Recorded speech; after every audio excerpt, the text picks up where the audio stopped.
No one expected Polarized and Kwanti to win the first qualifier of FNCS. They came together just a couple of days before the first qualifier, yet still found their way to the top and were super consistent, so we have to learn what they're doing. Let's take a look. First, let's talk about their drop spot and off spawn. They're going to land in the Eastern Islands where they're going to be able to get splashes and loot quickly. Now, they're going to land at the splashes, so that way they have guaranteed shield and heals in their inventory. They're going to loot up fairly quickly and then rotate over to the vault.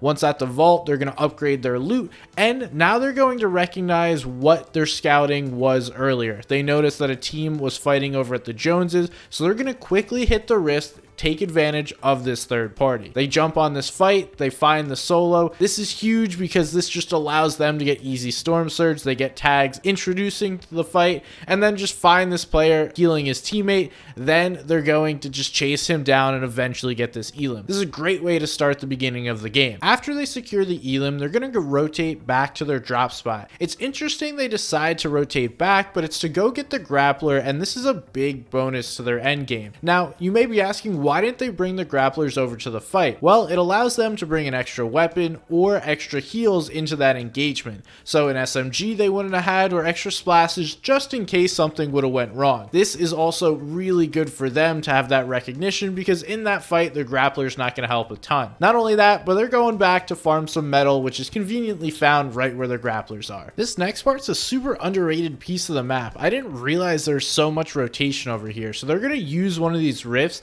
to try and get deeper into the zone and grab a better position for mid game and surge. They immediately wind up getting shot at, so instead of just forcing it, they're going to go back down, heal back up, and then choose a different path to rotate into zone. That other path is going to come by the way of the foundation. Like I mentioned, there's so much different rotation in this area, not to mention the grapple they already have. So they're going to use this, glide in, and they might get tagged a little bit, but they're not going to go as high, and it's not going to have a huge audio cue along with a smash in the air to recognize you are now gliding. So we see this happen. These guys are going to get a much deeper position and be better off, as opposed to if they just used the rift and tried to force this. After they land, their job's not done. You constantly have to get surge tags along the way. So while trying to get deeper into the zone, they're going to continue to get tags, and this allows them to be up on surge and not necessarily have to worry about it in the future.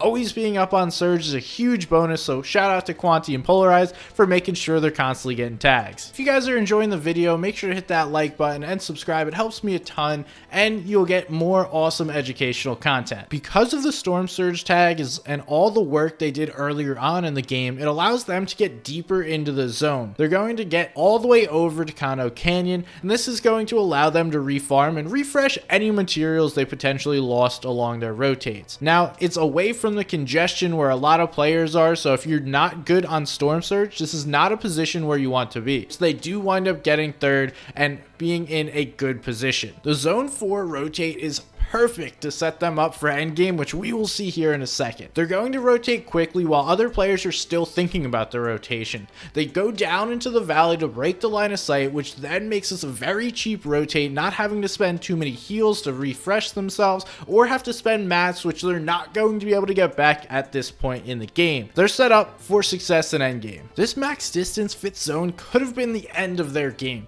but these two navigate it perfectly in order to put themselves in a great position. They're going to use the grapples, but not too many of them. They're going to combine the grapples with the slide, which keeps your momentum and moves you quickly, but they're also not going to go too far at once. So they're going to take a halfway point, box up, let some players get ahead of them, let them place some builds in the way, and then continue moving. Along the way, they're going to stay low and not put themselves up on higher positions. Not only is this going to help them avoid fall damage, but it makes them less vulnerable to players as they're not going more into their eyesight. Lastly, they build up in elevation not to stay on this ultimate low level. As we can see, there's a lot of different mountains in the area. You cannot be down below even if you have grapples. Now, if you're using grapples during moving zones, Kwanti and Pxlarized set this up perfectly for you to learn a lot from. First of all, they're going to open big edits while we're going through the moving zones. This is going to allow both of them to move at about the same time. Then you avoid heavily congested areas. You want to find open space space to grapple through, but stay right above a couple of builds. You don't want to go too high up in the air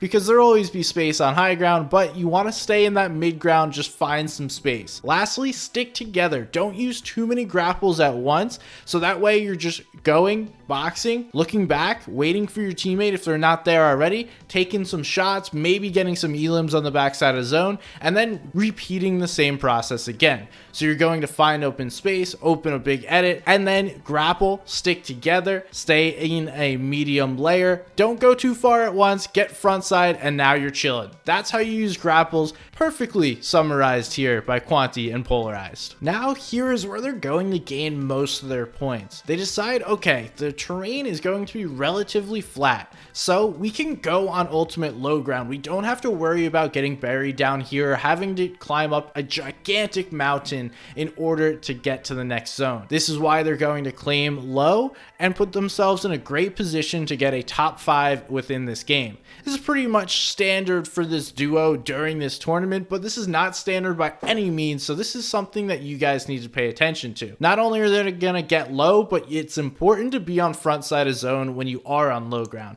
So they claim it on 7th, then they're going to move through to 8th, they see where it is, they find open position, grapple to the front, and then put themselves on the front side of low ground. They claim all this space, so that way they have all this space to play off of and then make potential plays or refreshes. Once you're on low, your job is to kick everyone off, so what you need to do is watch the players around you and also identify when you're going up or down. We see these two do identify they're going to have to go up in 9th zone, elevate a little bit, and then they can get right back down, claim low ground. But this is a great recognition for them. Okay, we have to go up one layer, let's not get buried, let's make sure we can get through this, and then get right back down to our low ground position. Not only that, but they return to the front side of zone. Right here, they're low on materials, and something they do really well when they're low on mats is going to be claim all this space on low so you can play off your last few remaining builds. Instead of just building until you're out of mats and then realizing, oh, I have nothing to do,